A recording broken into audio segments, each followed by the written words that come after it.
is my Please close that door. This is my heart here. And we have spent many lonesome nights together when we was growing up. Daddy worked on a railroad and he worked on a section gang. And he was away most of the time, so we had to kind of fill in the chores around here. Like we had to milk the cows. Hello. We had to bring in the wood. Yes. And we had to make sure that we had my grandmother's wood in and coal. Yep. And all of the other chores that we had to do. And go to school. And maintain a decent grade, otherwise we get whipped. Yep. But Daddy loved us. He loved us so much until he used to come home and cut up a lot of wood for us before he go back and cook a lot of food that wouldn't spoil, so we could just run from school and eat and run back. And he always told us the chicken house, where the chicken house was. Told you where that chicken house was. Yeah, he said if you don't have nothing to eat, always run there and grab an egg and run back.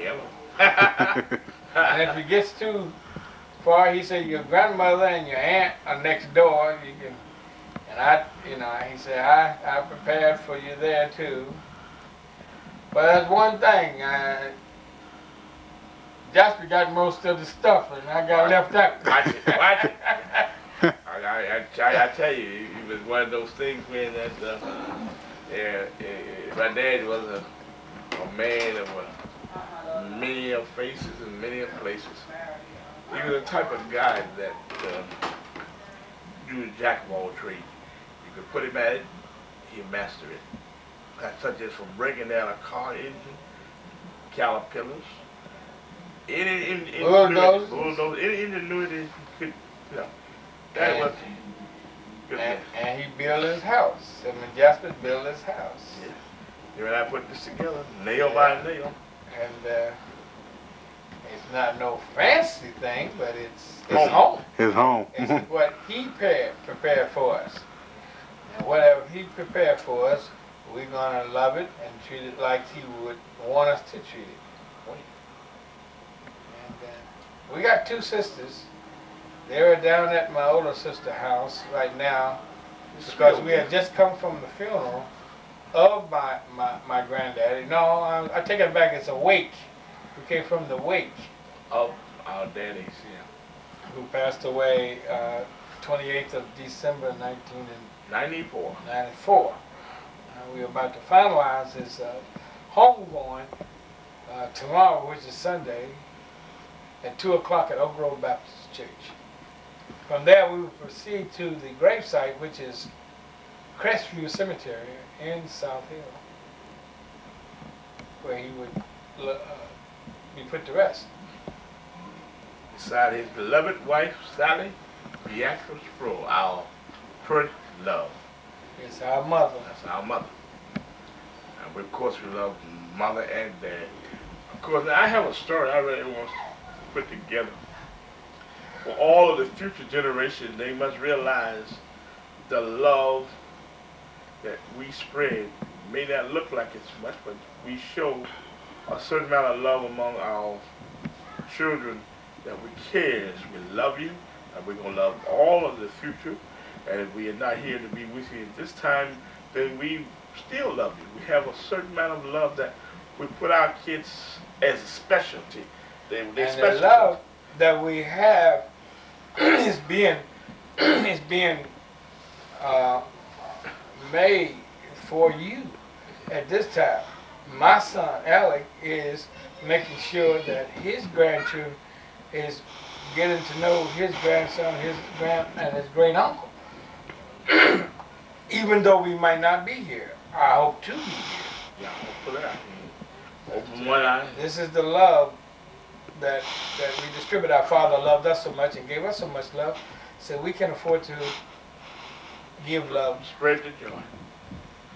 We can afford to be sensible, and also the love of God should be in your life, because this is where it starts, through the love of God.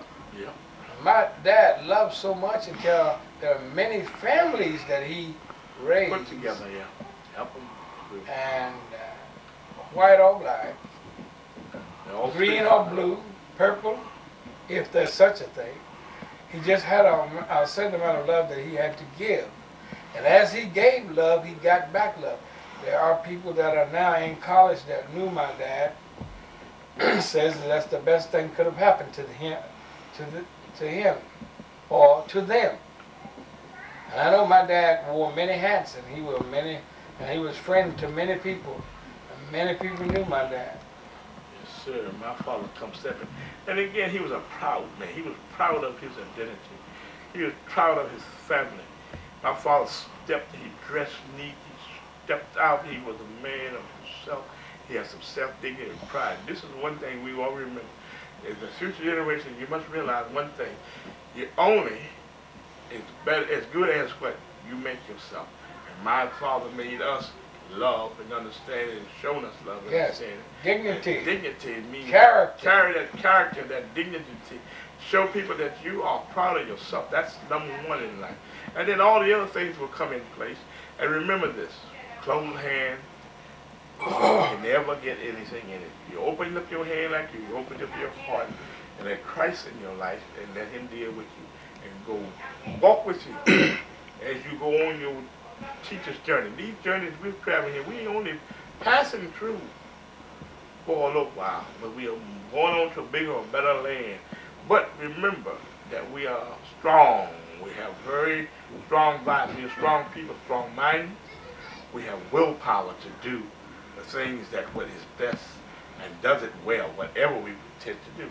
And however, I got to bring in a little point here that takes it back to a childhood thing. My brother and I have a lot of similarity. In the 40s, I and him growing up, my father was building the land here or clearing the land off. At one time, I drank some kerosene and was taken to the doctor. And the next 2 or 3 months, there were my brother following me. We all went to the hospital. We had typhoid fever, but we had overcome all of that. But then again, as life progresses, we had our grandmother next door, which is our love.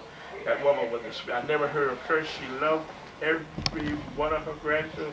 So as she instilled in us the love for family. And right today, that love goes on. Even though she's in her grave, but we still is flourishing. That's right. Because we have a principle. She instilled a principle in us that you do not fight nor argue with your brothers nor sisters. Well, if you had an art or if you had an indifferences, what you would do is go to them and you would talk it out, or you would, make it known how you feel and discuss it. And then, you grow from there. And, but we never fought, we never called each other bad names or anything. You must respect that which is yours. Because if you don't respect yourself, you cannot respect anyone else. That's why you must respect to be respected. Right. Once you got those characters in you, then you won't let the world treat you any kind of way, because you know how you want to be treated. And God says, He loved this world so that He gave His only begotten Son of it. And if He gave up His begotten Son, you need to love one another. Also, one thing I like to remember, during the crisis, we didn't have much, but we had love for each other. We had a bond. When one fought, you had to fight a battle in school. We all fought the battle. This is what we want you to understand, that the bond is like the love we have for each other. My brother's in trouble, I'll fight until no end. The same token with him. If I was in trouble, and I recall, I was being fought by an older guy, and he was knocking me down. And my brother heard about it. He came up and almost eliminated him. Because why? He said, "You fighting my brother. That's mine. You don't hurt that." And that's like, we like to get to the point that we are what?